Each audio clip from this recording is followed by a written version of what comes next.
Bendiciones, amados hermanos, una vez más estamos aquí para dar este último tema acerca de las falsas ideologías. Gracias le damos al Señor por permitirnos terminar. Sabemos que es por su gracia por la que podemos decir que ya podemos dar por culminado al final esta clase acerca de este tema o de este curso.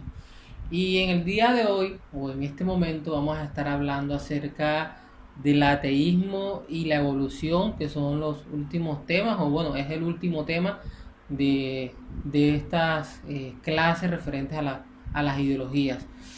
Y bueno, antes de iniciar, digamos que nos vamos a enfocar o vamos a enseñar cuáles son esos argumentos, tanto bíblicos, argumentos en la naturaleza, argumentos en la ciencia, que demuestran que realmente sí hay un Dios. Y más que demostrar que realmente hay un Dios, mostrar en cierta forma que nuestra fe no es algo de fanatismo, que tiene que ver con el fanatismo, o no es algo que tiene que ver con nuestra imaginación.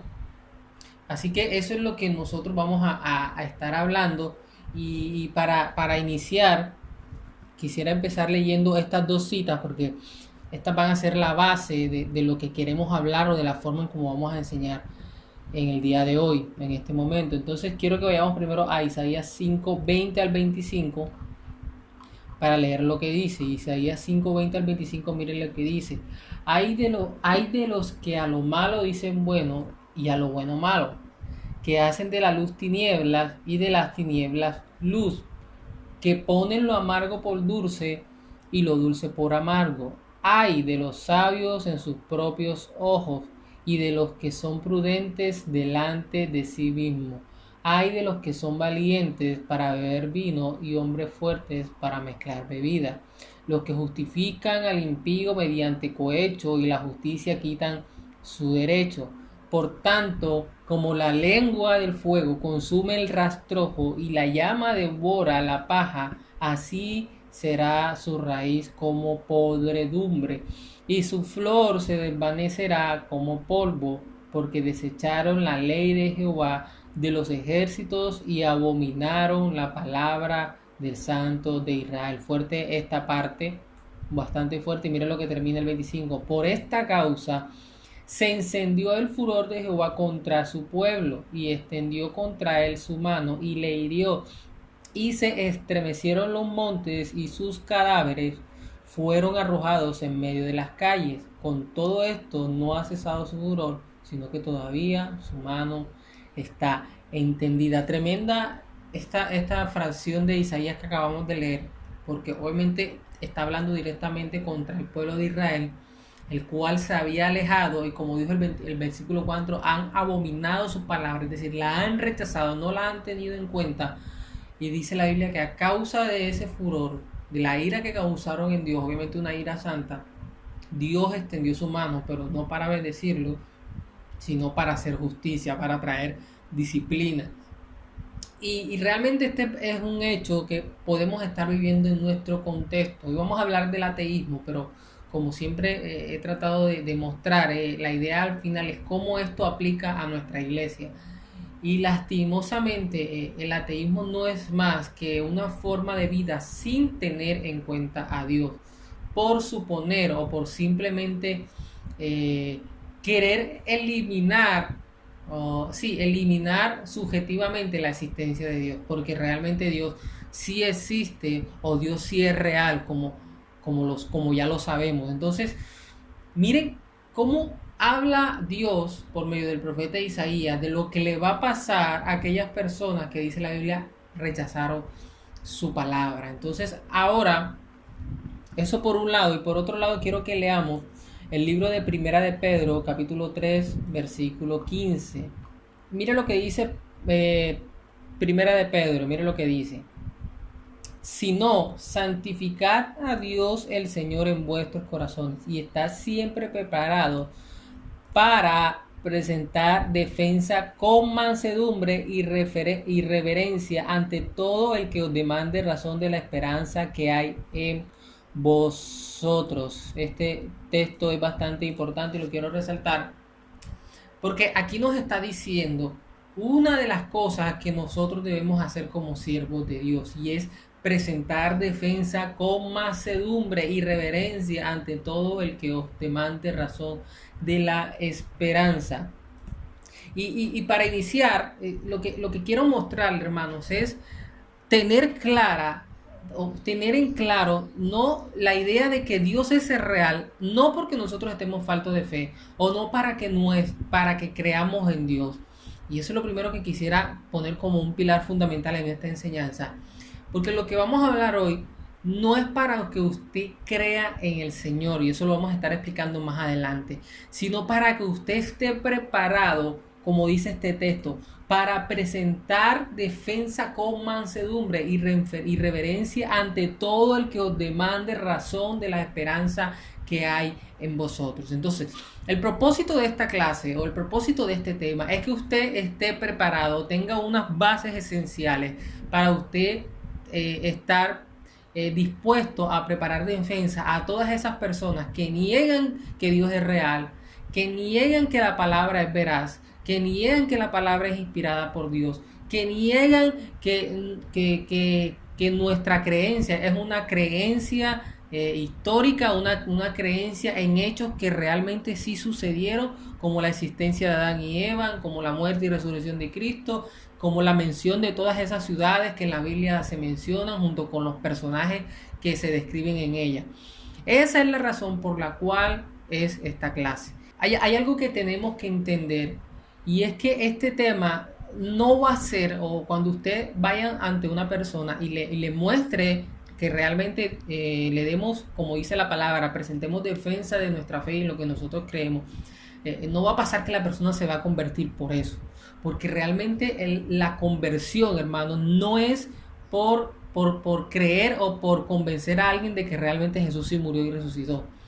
O sea, realmente la creencia viene o es producto de creer que la muerte y resurrección de Cristo limpió mis pecados y que debo someterme a Él. O sea, eso es más o menos en esencia lo que es la fe. Por eso quizás usted hasta este punto no ha visto ninguno de estos temas, pero ya usted cree en el Señor. Entonces la idea de esto es para que usted esté siempre atento y también conozca. Y esto de cierta forma estoy seguro que va a ayudar a su fe. Pero no es la razón por la que existe nuestra fe. Entonces es algo que debemos de tener muy claro. Y normalmente nosotros en medio de esta clase o en medio de este hilo conductor que hemos llevado, hemos dicho de que al final, en conclusión, y realmente esta es la conclusión final, el hombre por querer ser libre, lo que ha hecho es traído más problemas a su vida. Y en esencia, esto es lo que ha hecho el ateísmo. O sea, el ateísmo lo que busca es negar a Dios para quedar libre moralmente. O sea, puede ser el argumento más filosófico, puede ser el argumento mejor hablado, mejor expresado con las mejores palabras, pero al final todo argumento de un ateo es con el propósito de negar a Dios en su conciencia, de cerrar su conciencia en ese sentido. ¿Para qué? Para poder hacer esa persona moralmente lo que él quiere. Entonces, esa es la supuesta libertad que este tipo de personas quieren en su vida. Y realmente, como siempre lo hemos dicho, los mandamientos no nos hacen prisioneros, todo lo contrario, nos hacen libres de las consecuencias del pecado. Esa es la verdadera libertad. Porque todo el que quiera negar los mandamientos del Señor, todo el que quiera no someterse bajo la voluntad de la palabra del Señor, únicamente lo que está haciendo es trayendo más desgracia a su vida. Y si se vio la clase anterior acerca de la ideología de género, y creo que en las demás también hemos estado hablando las consecuencias de esa falsa libertad, tantas muertes en los siglos más supuestamente educados y todas estas cosas. Entonces vamos a continuar para que veamos cómo realmente nuestro Dios sí es un Dios real y cómo podemos presentar defensa en este sentido, porque hay algo particular en el ateísmo, y es que en esencia, para presentar defensa de nuestra fe a un testigo de Jehová, a otra religión. Con la palabra podemos hacerlo porque normalmente las religiones, todas que son cristianas y son sectas, manejan la misma Biblia. Entonces, por medio de la Biblia podemos presentar defensa y decir, mire, ustedes creen en esto, pero la Biblia realmente no está diciendo eso. En el caso del ateísmo, nosotros no podemos presentar defensa inicialmente hablando, pues obviamente, con la palabra. ¿Por qué? Porque eso es lo que ellos atentan. Ellos dicen, no, es que la palabra no es real. La palabra, o presentan un argumento sin usar la palabra. Entonces, nosotros como cristianos tenemos que también estar preparados para decir, mira, nosotros te podemos presentar un argumento sin la palabra y mostrarte que realmente la palabra sí es la palabra de Dios, y si no crees en lo que dice ella no te vas a poder convertir. Entonces ese es en esencia el problema con un ateo, y es que tenemos que también estar preparados para presentar defensa sin usar la palabra. Ojo, sin la palabra a esa persona le podemos presentar defensa, pero no quiere decir que se vaya a convertir. Y quiero ser reiterativo con esto para aclarar este punto. Lo único que convierte a la persona es el creer que es un pecador, que Cristo es todopoderoso y que solamente Él lo puede limpiar y regenerar, y el arrepentirse de sus pecados y vivir en sumisión a Cristo. ¿Y esto cómo lo va a conseguir? Creyendo a la palabra. Entonces digamos que este tema es como para que dé un paso primero antes de dar el paso de la conversión o del creer en la palabra. Porque antes de creer en la palabra, tiene que creer que la palabra es palabra real de Dios y que sí es confiable. Entonces, de eso es en lo que nos queremos centrar. Y una de las cosas que este tipo de personas cree es algo parecido a lo del humanismo, y es que ven la ciencia como su Dios, y al ver la ciencia como su Dios, simplemente dicen, bueno, si no se puede mostrar científicamente, entonces no voy a creer.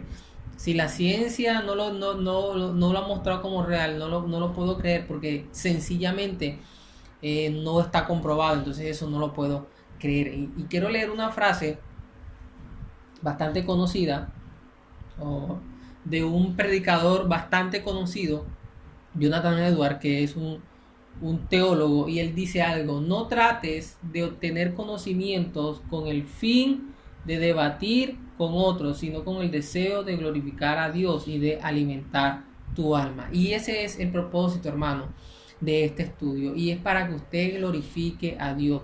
Este conocimiento que usted está adquiriendo es para que usted glorifique a nuestro Dios, para que glorifiquemos a nuestro Dios, para que podamos presentar defensa. ¿Sabía usted que en toda la época de la historia, más exactamente en la época de la historia primitiva, la iglesia, la época perseguida, que si quiere ahondar más puede hacerlo viendo nuestros cursos virtuales acerca de la historia de la iglesia, que también están en este canal?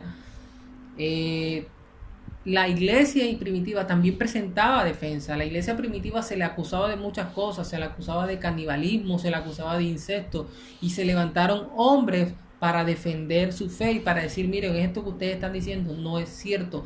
Nuestra fe realmente sí es real. Nuestra fe realmente sí es creíble, sí es veraz. Sí, Cristo sí murió, Cristo sí resucitó. Es decir, estaban presentando defensa para defender su fe y para que el hombre no creyera que lo que ellos hacían era algo malo. Entonces eso es lo que nosotros tenemos que hacer, y a lo largo de la historia tenemos que tener claro esto, hermano. La religión que virtúa la sociedad ha sido el cristianismo. El cristianismo es el que le da virtud a la sociedad. Si no hay cristianismo en una sociedad, se pierde el respeto, se pierde la tolerancia, se pierde el servicio, se pierden todas estas cosas. Y usted lo puede estar viendo. Mire que estamos en una época donde el hombre más se aleja de Dios, y es donde más desvirtuado ha estado, donde más cosas que hace años atrás nadie se lo imaginaba que el hombre podía hacer.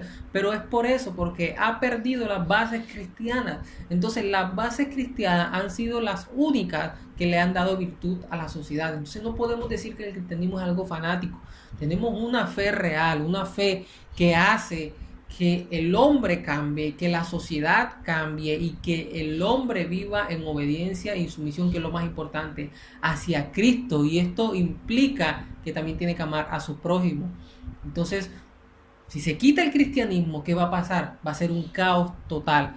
Y esto es lo que poco a poco, gradualmente se ha ido presentando porque el hombre se ha alejado del Señor lastimosamente. Entonces, esto tenemos que tenerlo en cuenta, hermanos. No, la idea de este tema no es, bueno, ahora yo sé más que tú y voy a humillarte a ti. No, la idea es con amor presentar la defensa de nuestro Dios y mostrar que realmente estamos creyendo en un Dios verdadero. No solamente porque tenemos fe y lo creemos, sino porque a lo largo de la historia sucedió realmente así. Entonces vamos a continuar con nuestra guía y mire lo que dice. El ateo de ahora es un fanático. Ningún argumento puede convertir a alguien. Creo que eso ya pues, lo habíamos hablado. Esto también, a partir del Renacimiento y con la revolución científica, el hombre empieza a desprenderse de la idea de un Dios y fue la ciencia la que decía que era lo correcto e incorrecto y la iglesia tradicional. Entonces ya no era la palabra del Señor, sino que era la moral subjetiva del hombre. Recuerde la clase de posmodernismo y de humanismo. Aunque el protestantismo influyó en el crecimiento de todos los saberes, es decir, varios científicos fueron cristianos como Newton, el hombre empezó a independizarse y a tratar su propio camino con la existencia de un Dios. Y aquí quiero aclarar algo que es interesante, y es que muchas de las personas que dicen que estudian o que están en alguna carrera científica, o que tienen que ver con ciencia, con física, con química, normalmente, y con filosofía, normalmente no creen en Dios. Normalmente no creen en el Señor. Y lo interesante de esto es que a lo largo de la historia, la base científica fue creada por científicos cristianos. Hay una estadística que se dice de aproximadamente 53 científicos que digamos como Newton, que fueron los que crearon o que dieron las bases para la ciencia, y esas bases las que han ayudado a que tengamos un celular, estemos grabando, estemos teniendo comunicaciones, toda esta tecnología que tenemos. La base de la ciencia para poder lograr eso fue hecha por científicos cristianos. De 53 científicos, que es lo que más o menos se dice, 51 de ellos eran cristianos. Entonces esto nos debe llevar a una pregunta: ¿es realmente la ciencia separa de Dios? ¿Realmente la ciencia y la religión son dos cosas diferentes? Y para responder a esa pregunta ahora mismo la respuesta es no. Es decir, la ciencia no es que sea cristiana, pero tampoco es que sea atea. La ciencia es neutral, y en esa neutralidad simplemente el veredicto que el hombre da por medio de ella siempre, hermano, y lo digo con toda seguridad, siempre hace que la palabra de Dios se afiance más como palabra de Dios y como palabra confiable. Esto es increíble, pero realmente es así. Y hay un hombre cristiano que también fue científico, y este hombre se llama Pasteur, que dijo lo siguiente. Mire lo que dijo: un poco de ciencia aleja de Dios, pero mucha ciencia devuelve a Dios. Y esto es increíble. ¿Por qué es increíble, hermano? Porque lo que está pasando en la sociedad, y lastimosamente esto se ve mucho más en los jóvenes, cuando empiezan a estudiar y están en primer y segundo semestre de alguna carrera de química, de ingeniería, y comienzan a ver materias que tienen que ver con la moral, que tienen que ver con la religión, empiezan a decir ya Dios no existe, Dios no es real. Pero estos científicos que se profundizaban en el conocimiento racional, por así decirlo, cada vez que profundizaban y que excavaban más y más y más, se daban cuenta que realmente entre más ciencia hay, más descubrimientos hacen, más se dan cuenta que realmente hay un Dios y que sí es real ese Dios que el cristianismo profesa. Pero cuando la ciencia es superficial, o cuando una persona se dice saber mucho, pero tiene un conocimiento superficial de la ciencia como tal, del conocimiento humano como tal, se aleja de Dios, porque empieza a decir, bueno, realmente Dios no existe, realmente Dios no es real. Pero cuando se profundiza más, y esto lo dijo, mire, Luis Pasteur, un científico, un químico en esa época que se presenta en la imagen, realmente eso acerca a Dios. Entonces, eso es muy importante saberlo. Hay una frase que ellos, o que a veces yo escucho mucho, bueno, para hacer un paréntesis, hace unos años atrás, el ateísmo había tomado fuerza, pero pareciera que por los cambios que ha habido en nuestra tierra, por todas las circunstancias que se han visto, pareciera de que eso ha hecho que nuevamente la creencia en Dios aumente, más no la fe y sumisión al Señor, la creencia en Dios aumente. Pero yo anteriormente escuchaba esta palabra y probablemente se va a seguir escuchando, y es esa: demuéstreme o demuéstrame científicamente que Dios existe.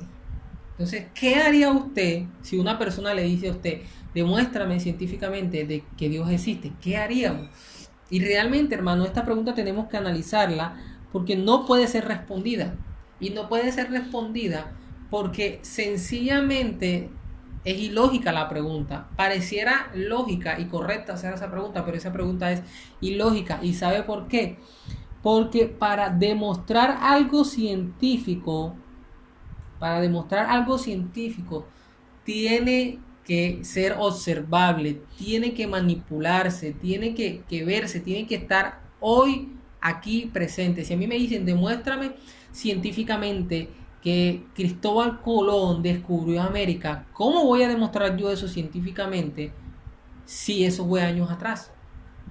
Entonces, el método científico no es el único método para demostrar que las cosas son correctas. Realmente el método científico es uno de los métodos para demostrar que algo es verdad o es mentira. Realmente ahí se apela a otro tipo de método, y es el método histórico. Entonces, el método histórico es la que verifica que realmente algo que pasó en la historia fue real o un engaño. Entonces, aquí la pregunta no es demuéstrame científicamente que Dios existe, sino demuéstrame históricamente que Dios es real, porque ahora más adelante vamos a explicar algo más de la existencia de Dios, eso lo vamos a decir al final. Pero lo que quiero que veamos aquí es que esta pregunta más bien debemos transformarla y hacerle ver a esa persona que lo hace, que la forma correcta de hacer esa pregunta es demuéstrame históricamente, porque es por medio de la historia que voy a demostrar que Cristóbal Colón descubrió América, es por medio de la historia que voy a demostrar que el Titanic sí se hundió, es por medio de la historia que voy a demostrar todas estas eventos históricos que sucedieron anteriormente, no científicamente, porque para demostrar algo científico tiene que estar aquí, tiene que ser observable, tiene que manipularse, como ya lo había mencionado. Entonces, el punto aquí es, bueno, ¿y ahora cómo yo demuestro históricamente que Dios sí es real? ¿Por medio de qué? De la palabra del Señor. Entonces, ahora retroalimentando esta pregunta y organizándola mejor, la pregunta realmente sería, demuéstrame históricamente que la palabra de Dios es confiable. Porque en esencia lo que el ateo quiere mostrar, o lo que el ateo quiere decir es, mira, la palabra de Dios, eso no es palabra de Dios, eso lo escribió un hombre. Entonces cuando un ateo niega a Dios, está negando la palabra del Señor. Y si niega la palabra del Señor, entonces es por medio de la palabra del Señor que tenemos que demostrar que realmente Dios sí es real. Entonces la pregunta sería, demuéstrame históricamente que la palabra de Dios sí es confiable, o que la palabra de Dios sí es real.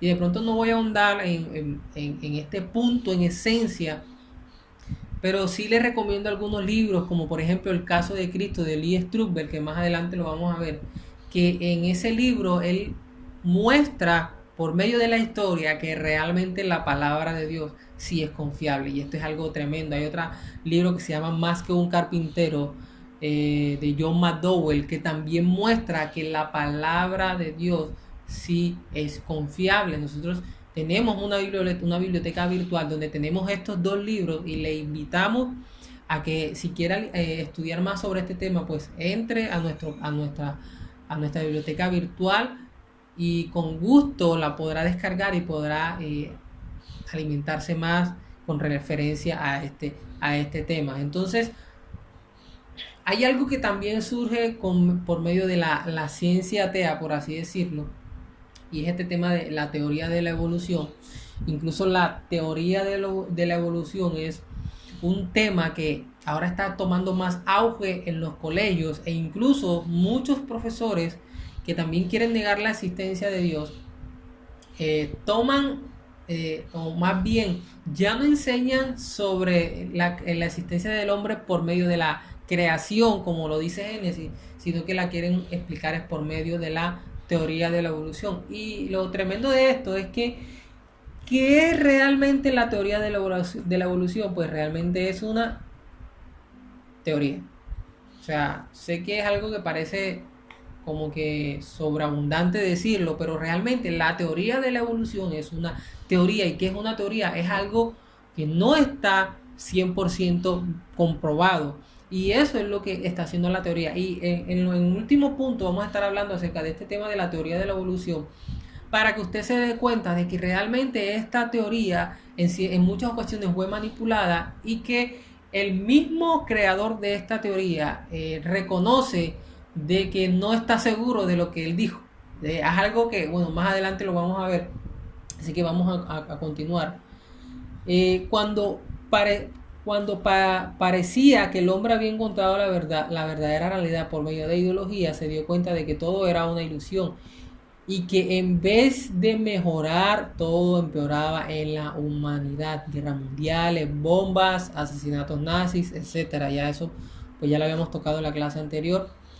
Un punto 2 es en este momento donde se termina de cumplir lo que dijo Pasteur. ¿Qué dijo Pasteur? Poca ciencia aleja de Dios, mucha ciencia acerca a Dios. Entonces, hay algo que hay que entender ya para hablar acerca de los argumentos, de los tipos, diferentes argumentos que podemos usar para mostrar a alguien que realmente nuestro Dios sí es real y que nuestra fe no es una fe fanática, por así decirlo, que incluso muchos llegan a decir que nuestra fe es lo mismo que la fe en Goku, en Dragon Ball Z, o sea, es una herejía y una falta de respeto más que con nosotros, con el mismo Dios, y que Dios tenga misericordia de esas personas, porque dicen de que, bueno, la historia de Goku es algo inventado y el cristianismo también es algo inventado y realmente no es así. Y debemos de estar seguros de eso. Y realmente el cristianismo es algo que sí sucedió históricamente, que históricamente y geográficamente y por medio de arqueólogos, es decir, por medio de todos estos tipos de métodos de la ciencia para demostrar que algo es real, está comprobado que sí ocurrieron. Entonces, eso hay que tenerlo bastante en cuenta. Ahora, aquí el punto B dice algo que debemos de también mantener y tenerlo en cuenta. Existen argumentos firmes de la existencia de Dios. Lo que hace el hombre es rechazarla y no aceptarla para poder hacer lo que él quiere. Y aquí hay algo que entender. Y es que normalmente a veces uno habla con personas que dicen ser ateos, que incluso dicen ser agnósticos. Y bueno, ya que toqué el tema para que usted me entienda, un agnóstico es una persona que ni cree en Dios, perdón, que duda de la existencia de Dios. Entonces, digamos que no es 100% creyente, pero tampoco es 100% ateo. Es como una persona neutra que está en la mitad, como que, bueno, no estoy seguro si Dios no existe, pero tampoco estoy seguro si Dios existe. Entonces está en la mitad, pero en la práctica esa persona que se hace llamar agnóstico es más atea, obviamente. O sea, teóricamente no afirma de que Dios no existe, pero tampoco afirma de que Dios existe, pero en la práctica vive como si Dios no existiera. Entonces, por eso les dije, es una persona que está en la mitad en la teoría, pero en la práctica es ateo, porque vive sin tener en cuenta a Dios. Entonces, hay algo que tener en cuenta en este tema, y es que normalmente este tipo de personas, ateos y agnósticos, no se convencen si usted le da buenos argumentos. Y por eso fue que le dije en un inicio, o sea, no van a ser estos argumentos lo que va a hacer que esa persona se convierta al evangelio. Y a veces cuando usted habla con una persona y antes de usted de pronto empezar a mostrarle que la palabra de Dios es confiable y que Dios realmente sí es real, sería bueno que le preguntemos, o que usted le preguntara, bueno, si yo te convenzo de que la palabra de Dios es confiable y de que la palabra de Dios es real, ¿tú te vas a convertir? Y normalmente esa persona va a decir que no, porque realmente, o sea, el problema del hombre no es el poco argumento acerca de si Dios es real o no lo es. El problema del hombre es que no quiere aceptar la voluntad de Dios. O sea, él por fuera está diciendo de que Dios no existe, pero por dentro sabe que lo hay, simplemente que lo apaga. Y eso lo vamos a ver cuando hablemos de argumento teológico, argumento bíblico. Pero en esencia ese es el problema. En esencia esa es la cuestión. O sea, no es por falta de argumento, es porque rechaza los argumentos. Entonces eso tiene que tenerlo muy claro. Y vamos a leer esta cita, Lucas 16, 19, 31, para que lo veamos con mayor claridad. Entonces mire lo que dice este texto y habla acerca de la historia del rico y Lázaro. Y es una historia que bastante conocemos, pero quiero que veamos lo siguiente. Mire lo que dice. Había un hombre rico que se vestía de púrpura y de lino fino y hacía cada día banquetes con esplendidez. Había también un mendigo llamado Lázaro que había echado a la puerta de aquel lleno de llagas, que estaba echado, perdón, a la puerta de aquel lleno de llagas, y ansiaba saciarse de las migajas que caían de la mesa del rico, y aún los perros venían y le lamían las llagas. Aconteció que murió el mendigo y fue llevado por los ángeles al seno de Abraham. Y murió el rico y fue sepultado. Y en el Hades alzó sus ojos, estando en tormentos, y vio de lejos a Abraham y a Lázaro en su seno. Entonces él, dando voces, dijo: Padre Abraham, ten misericordia de mí, y envía a Lázaro. ¿Quién era Lázaro? El mendigo que él no alimentaba, para que moje la punta de su dedo en agua y refresque mi lengua, porque estoy atormentado en esta llama. Pero Abraham le dijo: Hijo, acuérdate que recibiste tus bienes en tu vida, y Lázaro también males, pero ahora este es consolado aquí y tú atormentado. Entonces mire lo que dice. Además de todo esto, una gran cima está puesta. Aquí gran cima es como un abismo, una gran separación. Está puesta entre nosotros y vosotros, de manera que los que quisieran pasar de aquí a vosotros no pueden, ni de allá pasar acá. Entonces le dijo: Te ruego pues, Padre, que le envíes a la casa de mi padre. O sea, le está pidiendo que le envíe a la casa de mi padre. Y mire para qué quiere que le envíen allá, para qué quiere ir a la casa de sus padres. Porque tengo 5 hermanos, para que les testifique, a fin de que no vengan ellos también a este lugar. Lázaro le está diciendo ahora: mira, envíame a la casa de mi padre para yo testificarle, o sea, para decir: mira, realmente sí existe el infierno, para que ellos no vengan a este lugar. Y mire lo que dijo Abraham: a Moisés y a los profetas tienen, óiganlos. Y realmente, ¿cómo nosotros podemos traducir esto en nuestra vida? Tienen la palabra de Dios. Que oigan la palabra de Dios. Entonces él dijo: ¿quién dijo esto? El hombre rico. No, padre Abraham. Pero si alguno fuere a ellos de entre los muertos, se arrepentirán.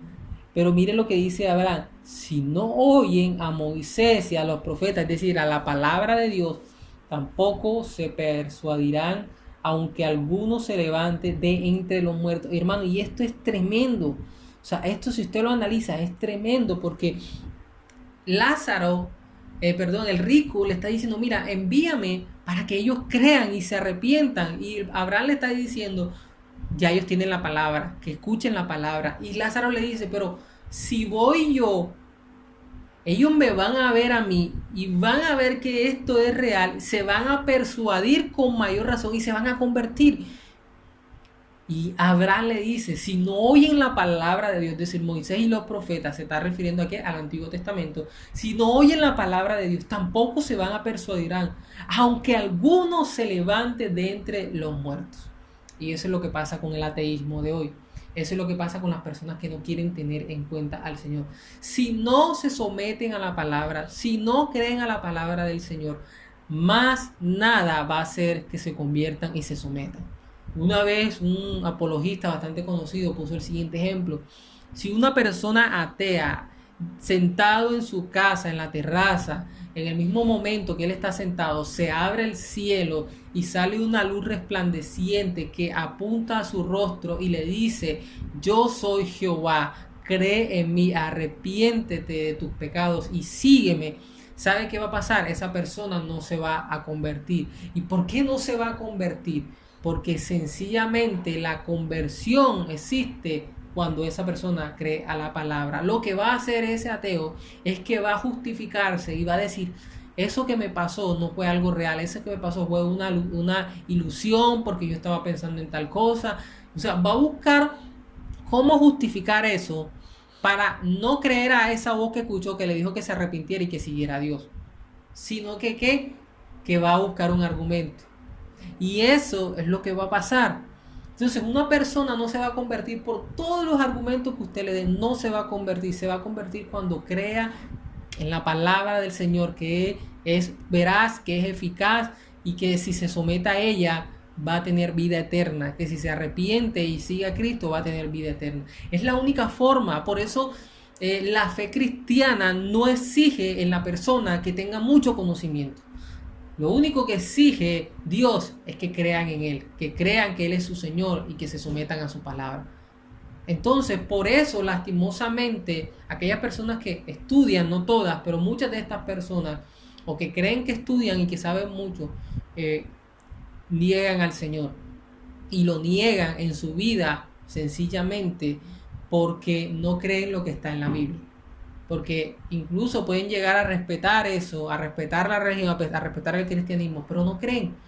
Y no creen porque por más argumento que le podamos dar a esas personas, por más argumento que le podamos dar de que Dios realmente sí es real, ellos no se van a convertir porque no tienen fe en Cristo Jesús. Entonces, esto lo vuelvo a repetir y lo había dicho que iba a ser reiterativo, y es que este tema no tiene el propósito de que usted vaya ante un ateo y por medio de todos estos argumentos ya esa persona crea. No, porque no va a ser así. O sea, al final usted le tiene que hablar de Cristo, al final usted le tiene que predicar de Cristo y que tiene que someterse a su palabra.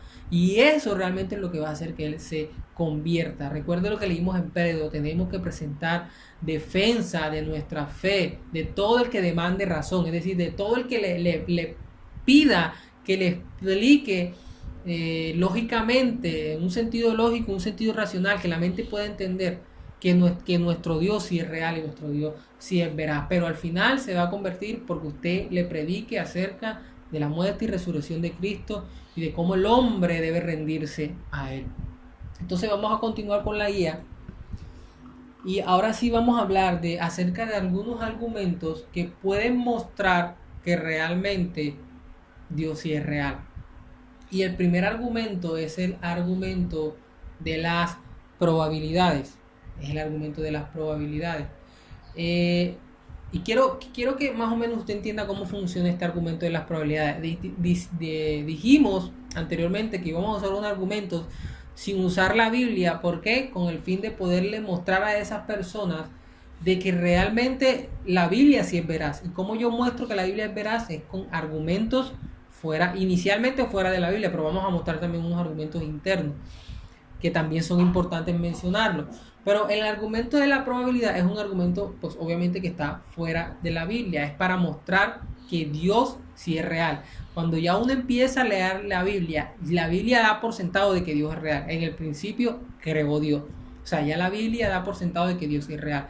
Con este argumento de las probabilidades vamos a argumentar o vamos a mostrarle a esas personas, a mostrar defensa de que nuestro Dios sí es real.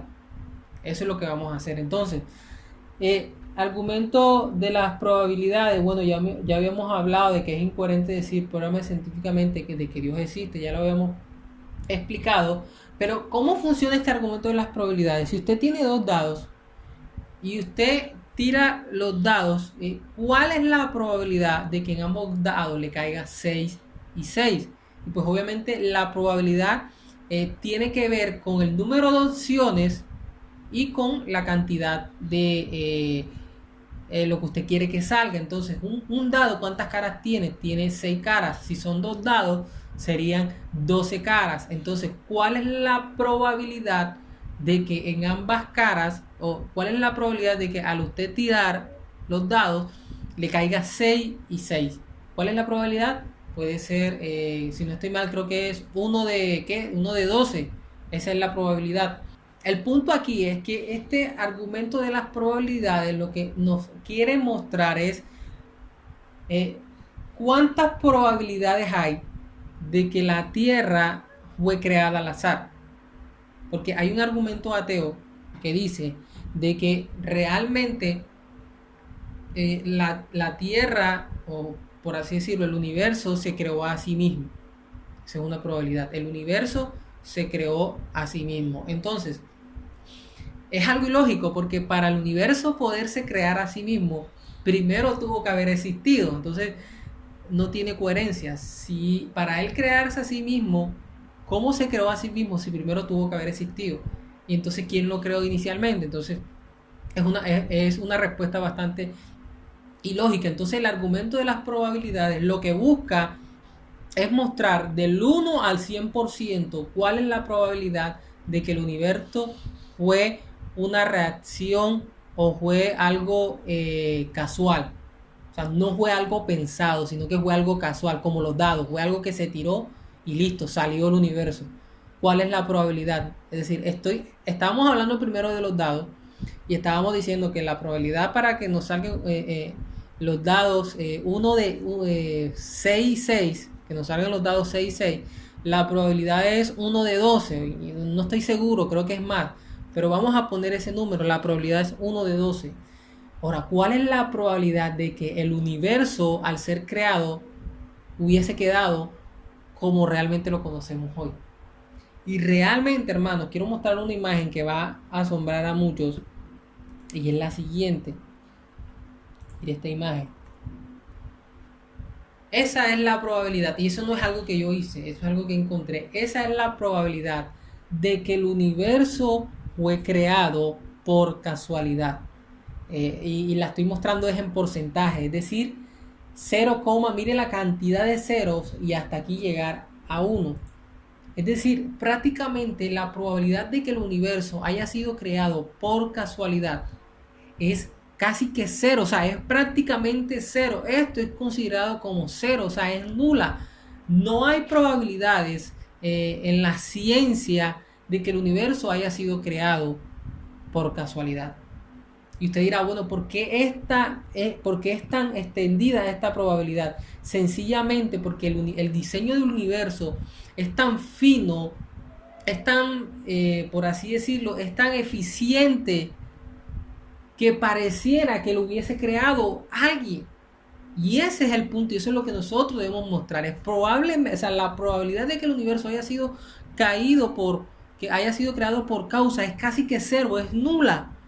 O sea, es más probable que haya sido creada por alguien. Es más probable que haya sido creada por alguien que esté fuera del universo. Y ese es nuestro Dios. Entonces eso es lo que tenemos que tener claro. Quiero poner un ejemplo. Es como si usted fuese caminando por un desierto y usted se tropiece con un disco, con un disco que contiene música, por así decirlo. Y usted no va a coger el disco y usted va a decir, oh, el desierto en medio del frío en la noche, el calor en el día, las lluvias y los vientos fuertes crearon este disco. Es absurdo decir eso. ¿Por qué? Porque usted sabe que lo que compone ese disco, la composición que tiene ese disco, no la pudo haber creado la casualidad en el desierto. Usted sabe que eso fue creado por alguien que probablemente lo dejó ahí tirado o que se le cayó de algún lugar. Entonces, algo así, eso mismo pasa en cuanto a la creación. El diseño, o como se le conoce en la ciencia, el ajuste fino del universo, nos hace ver que realmente el universo fue creado por alguien. O sea, la separación del sol y la luna y todas estas cosas que más adelante lo vamos a ver en el argumento teleológico, hacen ver que realmente hubo un creador, que realmente hubo la intención de crear el universo y que no fue una causa o que no fue algo aleatorio realmente. Entonces quiero que veamos ahora esta imagen, en la imagen número 3, mire lo que dice Francis Collins, otro científico cristiano. El Big Bang clama por una explicación divina. Sabemos que el Big Bang es la explicación por así decirlo, que en mucho tiempo fue bastante conocida y ahora ha perdido fuerza, pero el Big Bang era la explicación de cómo creó el universo. Entonces, mire lo que dice, el Big Bang clama por una explicación divina, conduce a la conclusión de que la naturaleza tuvo un comienzo definido. Es decir, el Big Bang, ¿qué dice la teoría del Big Bang? Que hubo como cierta bola llena de materia que al final no aguantó más y esa bola explotó y creó el universo. Pero la pregunta es, ¿quién creó entonces esa bola llena de materia? O sea, el Big Bang, si fuese así, el Big Bang no muestra el origen real del universo. ¿Por qué? Porque ese Big Bang, esa bola llena de materia que explotó, entonces, ¿quién creó esa bola y quién hizo que esa bola creciera hasta explotar? Entonces, el Big Bang incluso está clamando por un creador, por quién creó el Big Bang. Entonces, no es un argumento lógico, no es un argumento sensato para mostrar que el universo existe, porque entonces, ¿quién creó el Big Bang? Es como que crear una cadena adicional para encontrar el origen de las cosas, pero al final no se ha encontrado. No entiendo cómo podría haberse creado la naturaleza a sí misma. Solo una fuerza sobrenatural, fuera del tiempo y del espacio, pudo haberlo hecho. ¿Y quién es esa fuerza sobrenatural? Nuestro Señor, nuestro Dios. Entonces vamos a continuar. Hay otra analogía que me gusta mucho y es la analogía del reloj y del celular. El reloj, usted ve la hora en un reloj y yo aquí estoy viendo cómo se mueven las piezas o cómo se mueve el segundero y cómo ese segundero hace que se muevan los minutos y cómo el de los minutos hace que se mueva el que marca las horas. Pero yo sé por el diseño que tiene, yo sé que esto no fue creado aleatoriamente. Yo sé que este diseño es producto de una maquinaria interna que me muestra esa maquinaria interna que alguien lo hizo. Y lo mismo pasa con la creación. Nosotros vemos en la creación su complejidad, la complejidad en la anatomía, en el cuerpo humano, incluso la complejidad que tiene nuestro ojo, es algo impresionante, en nuestro cerebro. Nuestra complejidad nos hace ver que realmente hubo alguien que lo diseñó. Y ese es nuestro Dios. Otro argumento, está el argumento de la causa y efecto. Entonces, ¿qué habla este argumento? Si el tiempo y espacio tuvieron una causa, esta causa debió ser atemporal y aespacial. Y esta causa no puede ser una mera abstracción porque debe tener capacidad creadora. Esta causa corresponde razonablemente con Dios. Yo tengo este pañuelo y este pañuelo fue producto de ¿qué? De alguien que lo creó. Entonces, este pañuelo está aquí, pero fue causado por alguien diferente a un pañuelo. Pues no puede ser un mismo pañuelo crear otro pañuelo. Entonces, ¿qué es lo que entendemos con este ejemplo? Que es alguien fuera del pañuelo, que no es como un pañuelo, que lo creó. Eso mismo está haciendo este argumento de la causa y efecto. O sea, yo soy el producto de la relación con mi mamá y mi papá. Mi mamá y mi papá son el producto de la relación de mis abuelos. Y si vamos hacia atrás y vamos hacia atrás y vamos hacia atrás, para encontrar el origen, tenemos que encontrar a alguien que no fue producto de nadie. O sea, el origen es ese. El origen de mi existencia radica en una persona o en un ser que no pudo ser la causa de otro ser. Y a ese se le conoce una persona acausal, es decir, una persona que no ha sido causada por nadie, sino que existe por sí misma o es real por sí misma. Y ese es Dios. Dios es acausal, Dios es atemporal. ¿Esto qué quiere decir? Dios está fuera del tiempo y del espacio. Quiero hacer un ejemplo claro con esto. Nosotros normalmente vemos la línea de tiempo así. Es decir, esta es la línea de tiempo y aquí marcamos los años. Entonces, este es el año 0, este es el año 1, este es el año 2, este es el año 3 y este es el año 4. Y nosotros, un ejemplo, nosotros estamos, déjenme le marco, nosotros estamos aquí.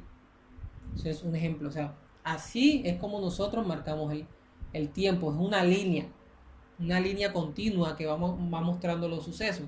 Pero cuando nosotros hablamos de Dios, Dios está fuera de este tiempo. O sea, para nosotros explicar cómo el tiempo trabaja con Dios, no debe ser una línea continua, sino que debe ser una línea circular, donde Dios es el centro, y el tiempo se maneja así. O sea, Dios no está en un pasado o Dios no está en un futuro, Dios está en un eterno presente. ¿Y por qué Dios está en un eterno presente? Porque Dios está fuera del tiempo. Dios es atemporal, en Dios no hay tiempo, Dios es acausal, Él no es causado por nadie. Entonces el hombre se mueve por todo el tiempo, pero el hombre se mueve por toda esta época, por todas estas épocas se mueve el hombre, pero Dios está fuera del tiempo. Entonces eso es lo que explica el argumento de la causa y del efecto. Lo que explica el argumento de la causa y del efecto es que el hombre fue la causa de alguien y ese otro hombre fue la causa de otro alguien. Y tiene que llegar a un punto en que la última persona, el último ser en esa línea, tiene que ser una persona acausal y atemporal, es decir, una persona que no fue creada por nadie. Y ahí empieza todo. Y esa persona razonablemente podemos decir razonablemente que corresponde a Dios, que es atemporal y es acausal, y es ese Dios que habla la palabra del Señor. Hay que tener un nivel de fe, y bueno, esta es una frase que me gusta mucho y quiero leerla desde el mismo autor, que es Lee Strobel, y este es el hombre que él tiene un libro que se llama el caso de Cristo. Él era abogado, él era un escéptico, un ateo, y él investigando por medio de la historia, yendo a científicos incluso, se pudo dar cuenta de que realmente Dios sí fue real. Y luego de que entendió de que Dios sí fue real y vio que la Biblia sí era confiable, entonces estudiando la palabra del Señor, ahora sí pudo estudiar la palabra del Señor, y estudiando la palabra del Señor se convirtió a Cristo. Entonces miren que una cosa lo llevó a otra, y fue la fe en la palabra del Cristo y su sumisión a Él, su sometimiento a Él, la que lo hizo convertirse.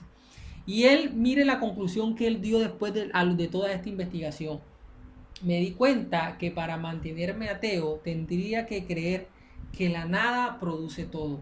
La materia muerta produce vida, el azar produce orden, el caos produce información, inconsistencia produce conciencia y lo irracional produce razón. Estos saltos de fe eran simplemente demasiado grandes para yo lograrlo. Es decir, una persona que niega a Dios, una persona que no cree en el Señor, tiene más fe que nosotros, porque estás creyendo esto, o sea, está creyendo que la nada produjo todo, está creyendo que el azar fue el que produjo el orden en la tierra, y está creyendo que la inconsistencia produjo conciencia. Entonces, esa sí es una fe irracional, esa sí es una fe ilógica, y nuestra fe realmente sí puede demandar razón, porque es una fe en un Dios que razonablemente sí existe, que razonablemente podemos mostrar que sí es real. Entonces eso tenemos que tenerlo muy claro. Vamos ahora al último argumento por esta clase, y es el argumento teleológico. Es decir, la palabra teleológico significa de la finalidad y la intención. ¿Esto qué significa, hermanos? Que este argumento lo que nos hace ver es que realmente vemos que Dios sí es real, vemos que sí hay un Dios. ¿Por qué? Porque vemos que la tierra tiene un diseño, como lo había dicho antes, tiene un ajuste fino. Por la forma en cómo está creada la tierra, podemos darnos cuenta de que sí hay un ajuste fino. Por la forma en la que está compuesta el hombre, podemos darnos cuenta que hubo alguien que puso o que dio un diseño al hombre, y ese es nuestro Dios. Entonces, mire lo que vamos a leer. El tamaño de la Tierra y su respectiva gravedad contiene una capa delgada compuesta en su mayoría de nitrógeno y oxígeno, que se extiende a 80 kilómetros sobre la superficie de la Tierra. Si la Tierra fuese más pequeña, sería imposible que tuviese atmósfera. Pero es el caso del planeta Mercurio. Si la Tierra fuera más grande, contendría hidrógeno libre como Júpiter. La Tierra es el único planeta conocido equipado con una atmósfera compuesta por una mezcla adecuada de gases que dan sustento a los planetas, animales y seres humanos. El planeta está finamente ajustado para dar vida, es decir, que hay una finalidad. O sea, el diseño de la Tierra nos hace ver que está ajustado de tal forma que es el único planeta que puede dar vida.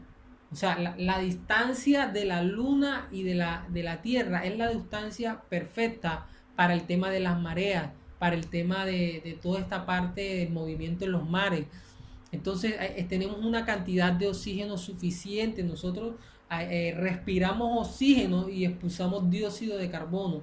Y no hay un desequilibrio en eso. O sea, todo está completamente en orden. O sea, ¿cómo creer que por la nada surgió todo este orden? Es algo completamente irracional. ¿Cómo creer que por la nada el hombre tenga toda la capacidad para crecer y seguir avanzando? O sea, ¿de dónde sale ese tipo de pensamiento? De un pensamiento irracional que quiere negar a nuestro Dios. Entonces, eso debemos de tenerlo muy en cuenta. Este argumento teleológico. Así que esto es todo por esta primera parte acerca de la clase de ateísmo y evolución. Y esperamos contar con ustedes en la próxima clase con relación a este último tema. Que el Señor les continúe bendiciendo.